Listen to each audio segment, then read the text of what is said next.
Hello everyone, welcome to KV teachers guild. So बच्चों, अभी हम डिस्कस करेंगे 9th क्लास इंग्लिश का एक क्वेश्चन पेपर। ये करंट सेशन PT 3 एग्ज़ाम का पेपर है ऑफ PM श्री केंद्रीय विद्यालय। अभी डिफरेंट केवीज़ में 9th क्लास में दो अलग अलग सिलेबस हैं, एक है इंग्लिश कम्युनिकेटिव और एक है इंग्लिश लैंग्वेज एंड लिटरेचर। तो कम्युनिकेटिव का क्वेश्चन पेपर हम पहले डिस्कस कर चुके हैं। ये क्वेश्चन पेपर बेसिकली उन केवी स्टूडेंट्स के लिए है जिनके स्कूल में अभी भी बीहाइव और मोमेंट्स बुक पढ़ाई जाती है।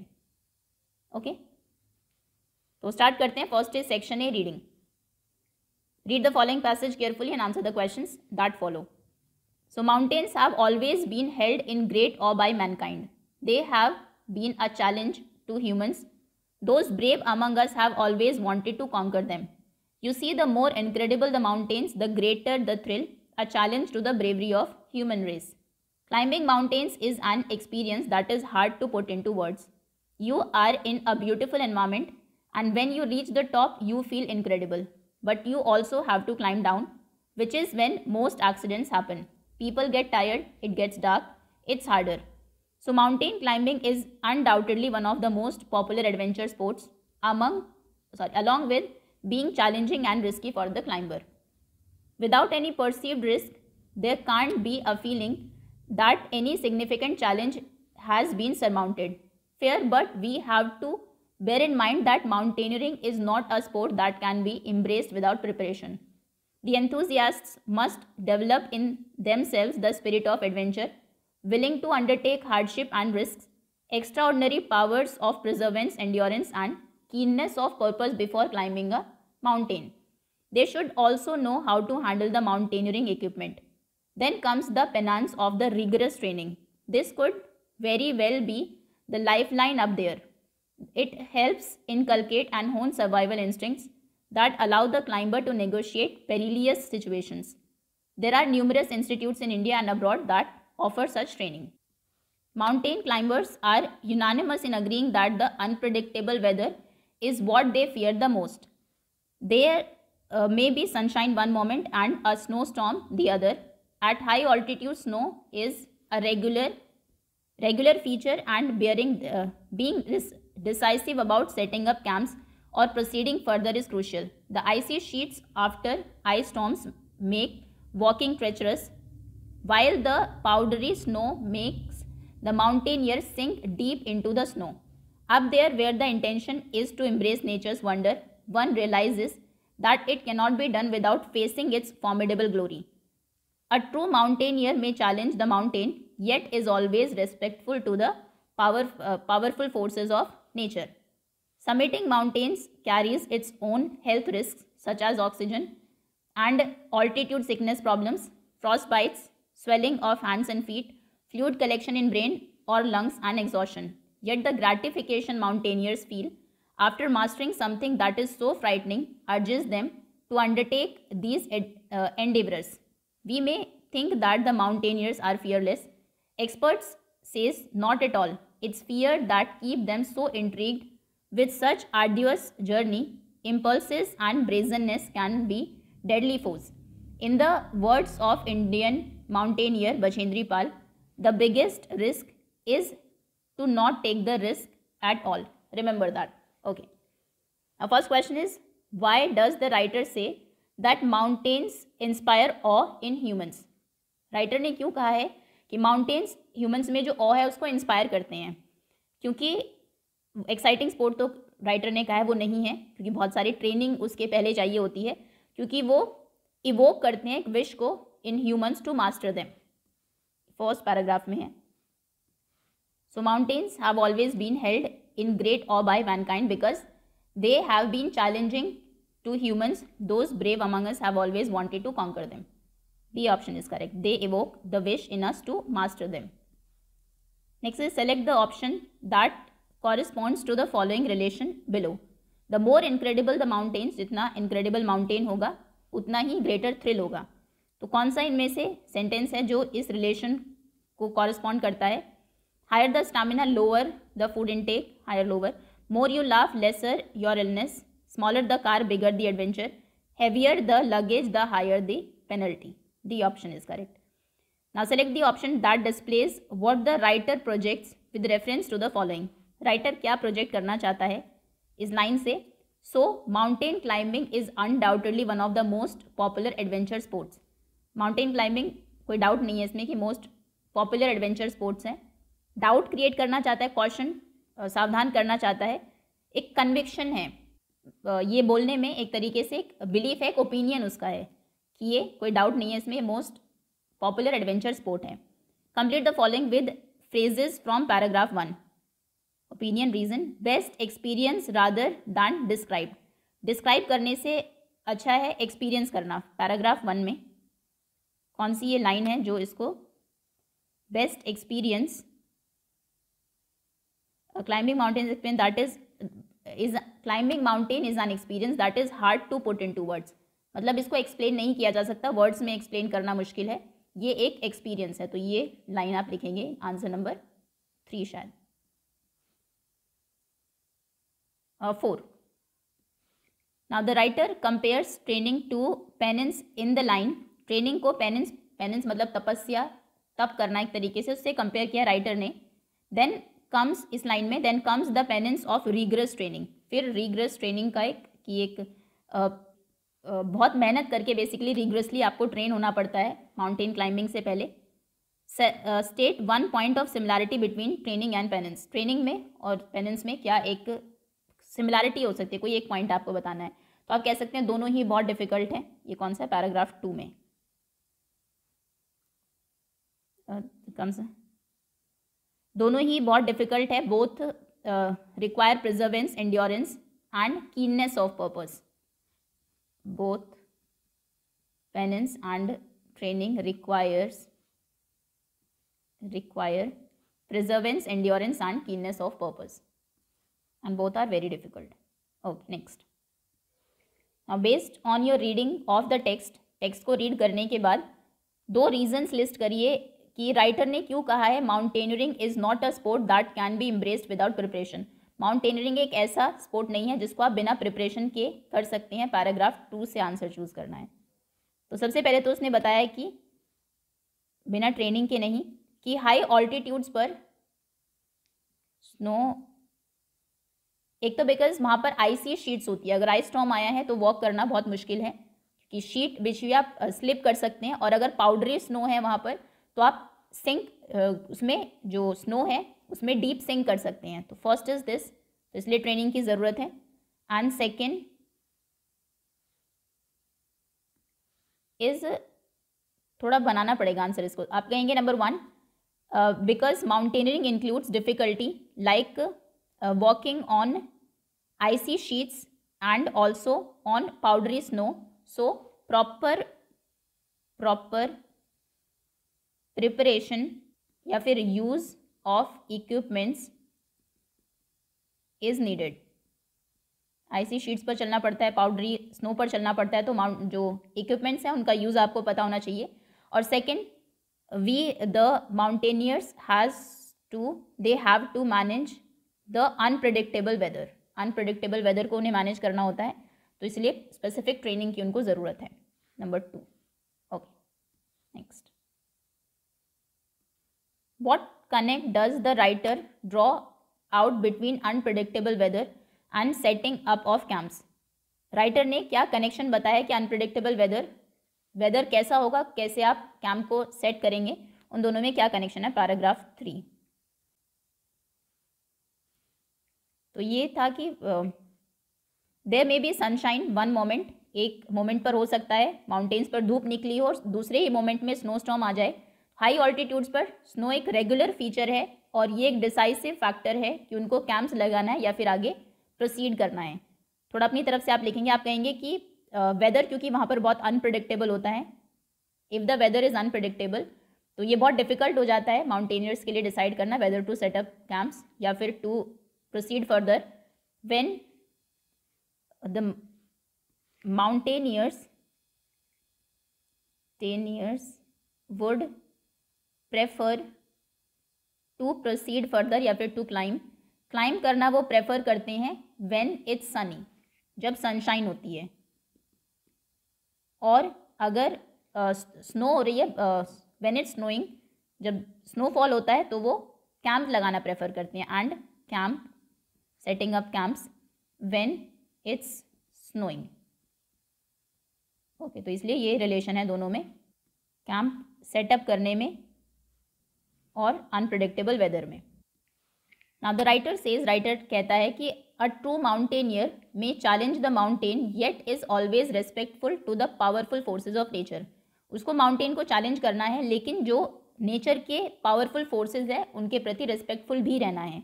Select the reason of mountaineers is respectful to the forces of nature. Up in the mountains, mountains पर फोर्सेस के अगेंस्ट माउंटेनियर्स को रेस्पेक्टफुल रहने का क्या रीज़न है, क्योंकि अदरवाइज वो सर्वाइव नहीं कर पाएंगे। Survival. Supply 1 point to justify the following. While mountain climbing और an impulsive mountaineer is either disaster prone और as good as dead. Mountain climbing में कोई भी impulsive action lead to accident और डेथ, ये कहा गया basically. Supply 1 point to justify this. Paragraph नहीं दिया। सो 2-3 पॉइंट्स है इसमें, डिफरेंट पैराग्राफ से। सबसे पहले तो ये कि क्लाइंब डाउन करना, नीचे आना मोस्ट डिफिकल्ट पार्ट है। उसी टाइम पर बहुत सारे एक्सीडेंट्स होते हैं क्योंकि लोग थक जाते हैं, डार्क और अंधेरा हो जाता है उस टाइम पर, तो ये हार्डर है।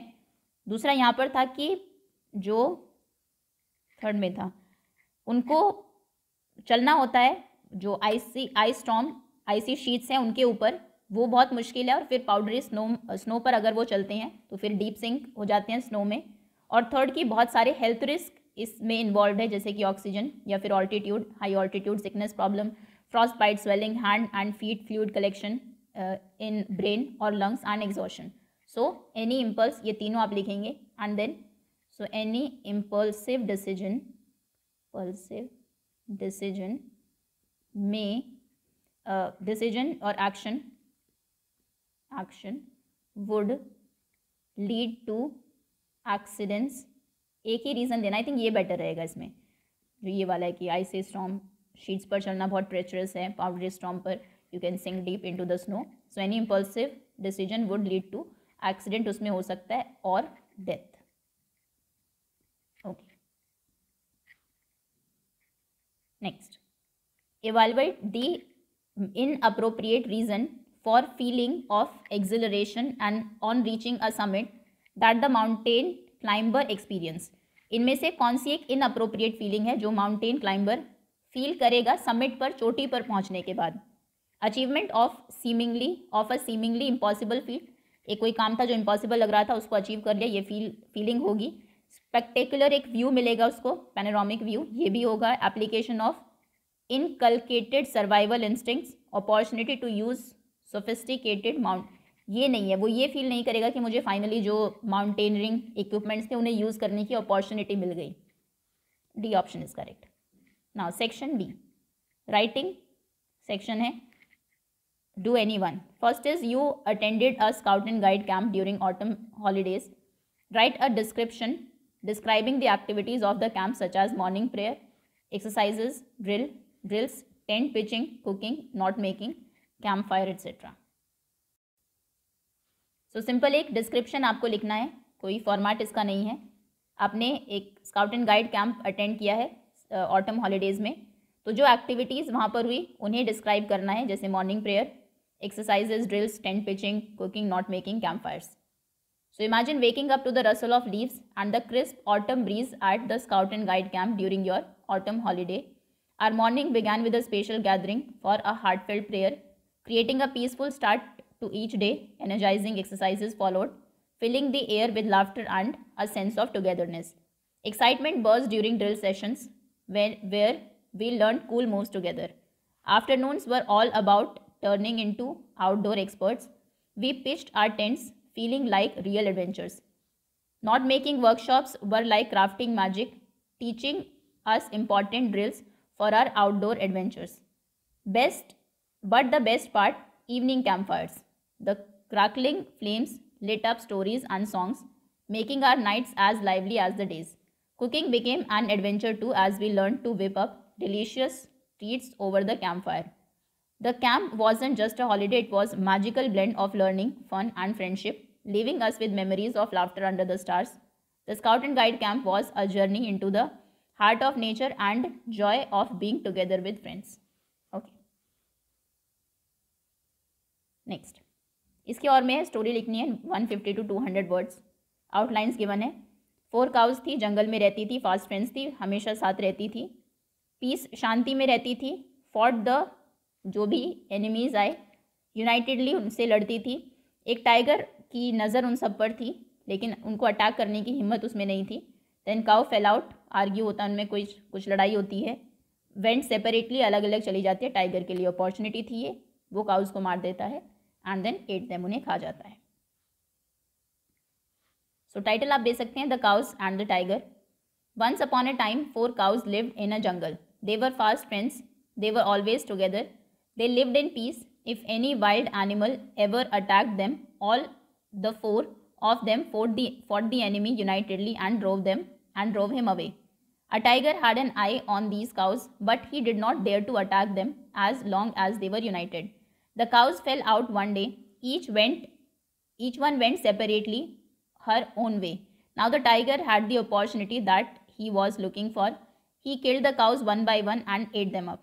Moral of the story is unity is strength, and united we stand, divided we fall. Okay, now next is section C, grammar. Do as directed. First is identify the tense. He cut an apple. अभी जो ये verb है cut, ये present, past और past participle तीनों में cut ही रहती है. फॉर एग्जाम्पल अगर give हम देखें, present में give, past में gave, past participle given. cut के साथ है cut, कट कट. अभी अगर ये सेंटेंस ही कट एन एप्पल ये प्रेजेंट टेंस का होता तो ही क्योंकि थर्ड पर्सन है यहाँ पर आता cuts, he cuts an apple. ये ही कट एन एप्पल मतलब जो एक्शन है वो ऑलरेडी कंप्लीट हो चुका है, तो ये पास्ट टेंस का सेंटेंस है, past tense. Next, now choose the appropriate modal verb. I have a meeting tomorrow. कल एक मीटिंग है, so I should leave early, तो इसलिए मुझे जल्दी जाना होगा. Fill in the blanks with suitable determiners using the alternatives given below. ये ब्लैंक्स है ए, बी, सी और ये ऑप्शंस आपको गिवन है. Last month we went to see. Last month हम देखने गए, we went to see the national book fair with our teacher. अपने टीचर के साथ. We bought blank books. हमने बहुत सारी बुक्स खरीदी. We bought many books. And blank of them, some of them were story books. उनमें से कुछ स्टोरी बुक्स थी. Now next is section D, language and literature. Read the stanzas given below and answer the questions that follow. So let us remember whenever we are told to hate our brothers, it is ourselves that we shall dispossess, betray, condemn. Remember we who take arms against each other. First is write the name of the poem and the poet. Poem है no men are foreign. No men are foreign और poet है James Kirkup. James Kirkup. Next is how can we win other people. ये इस stanza में नहीं दिया है, but we can win other people through love. प्यार से हम दूसरे लोगों को जीत सकते हैं. What are we told to do. हमें क्या करने को कहा जाता है. We are told to hate our brothers. Answer number 3. Blank is the word from the stanza which means to blame. कौन सा वर्ड है स्टांजा में जिसका मतलब है ब्लेम करना, condemn. Who are refer to our brothers. Our brothers किन्हें कहा गया है. कोई भी human being, all people on the earth, जो सेम सिटी में रहते हो, सेम कंट्री में रहते हो, दूसरी कंट्री में रहते हो, हु लिव एनी वेयर और everywhere. D option is correct. Now read the following questions and write your answers of any 5 questions. किन्हीं 5 questions को आंसर करना है out of 7. First is why did the swallow want to go to Egypt. swallow Egypt क्यों जाना चाहता था. ये bird थी जो हैप्पी प्रिंस है उसमें. तो एक तो जल्दी वहाँ पर स्नोफॉल शुरू होने वाला था, जो मौसम है उसके लिए अच्छा नहीं था. इजिप्ट में मौसम वार्मर था. वहाँ पर स्पेशली उसके जो फ्रेंड्स थे वो जा चुके थे उससे पहले वहाँ पर, तो वो उनको ज्वाइन करना चाहता था. आंसर आप लिखेंगे. 3 मार्क का क्वेश्चन है. The swallow wanted to go to Egypt because winter का मौसम था. It was winter and the snow would soon fall. जल्दी स्नोफॉल शुरू होने वाली थी. And the weather in Egypt was much warmer. Egypt का मौसम वार्मर था. The sun was shining there and there were plenty of green grass, जो explain किया गया स्टोरी में. Also he wanted to join his friends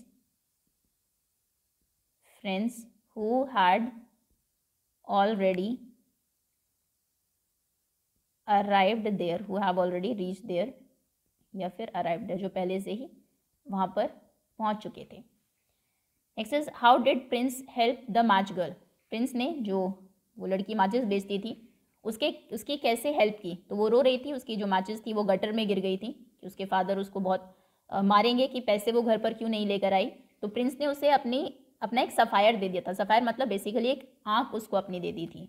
so the prince, happy prince, helped the match girl by giving her one of his sapphire.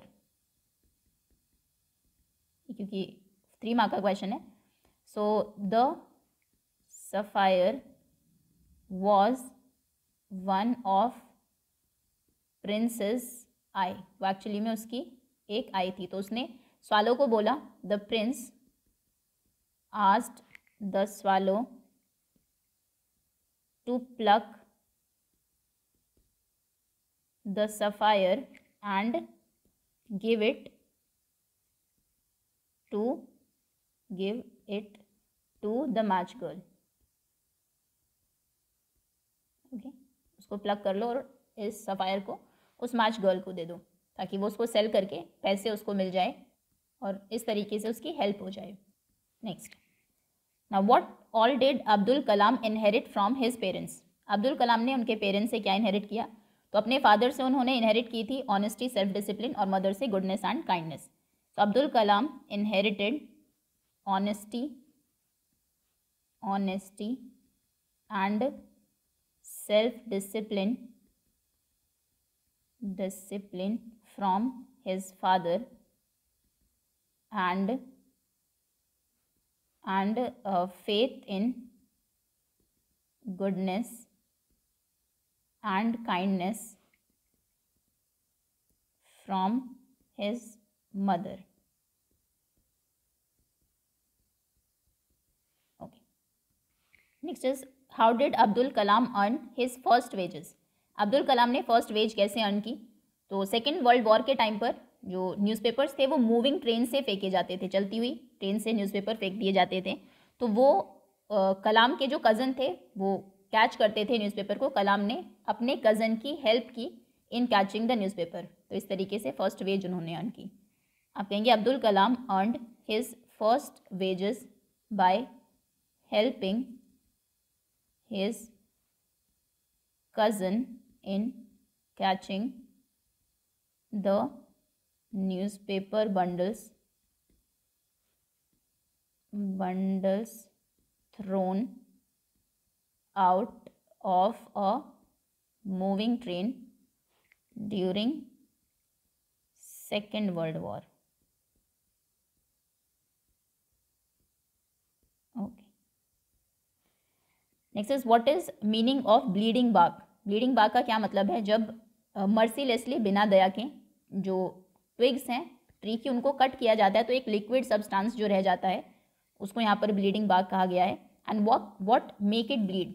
क्या चीज़ उनको, किसी से वो bleed करते हैं, खून निकलता है उनको. जो ह्यूमन एक्ट्स हैं, जो कुल्हाड़ी है, उसकी वजह से वो that makes it bleed. What is the meaning of bleeding Bagh.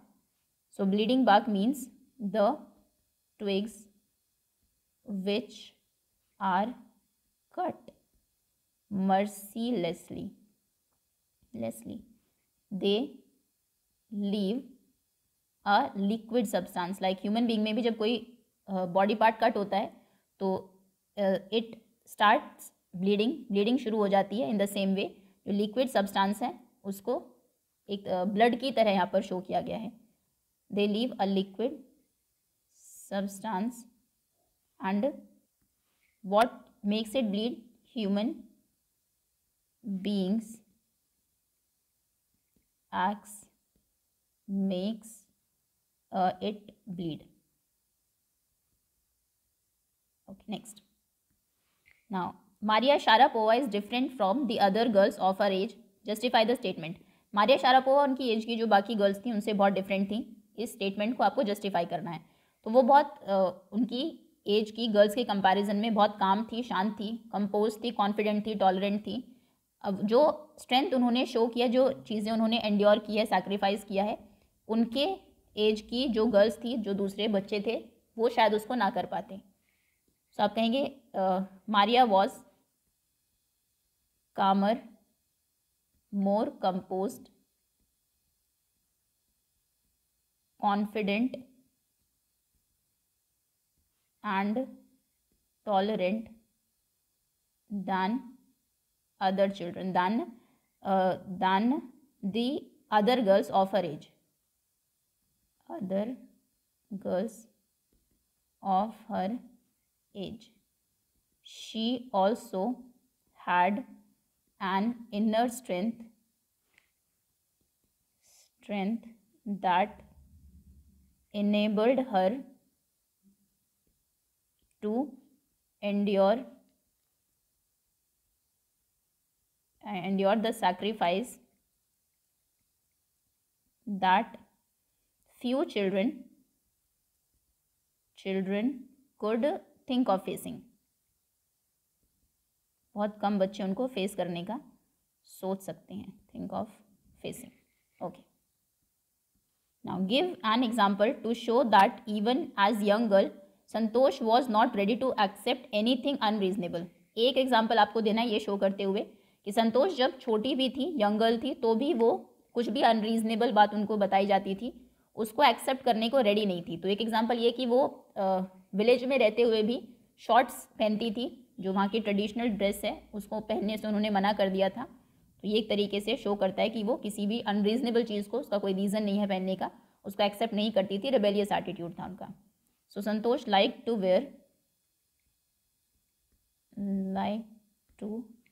wear shorts instead of a traditional dress in her village. एक ही एग्जाम्पल देना है. तो 3 मार्क में अगर आप लिखेंगे this shows her rebellious attitude and shows that since early age, as a young girl also, since early age she had a mind of her own.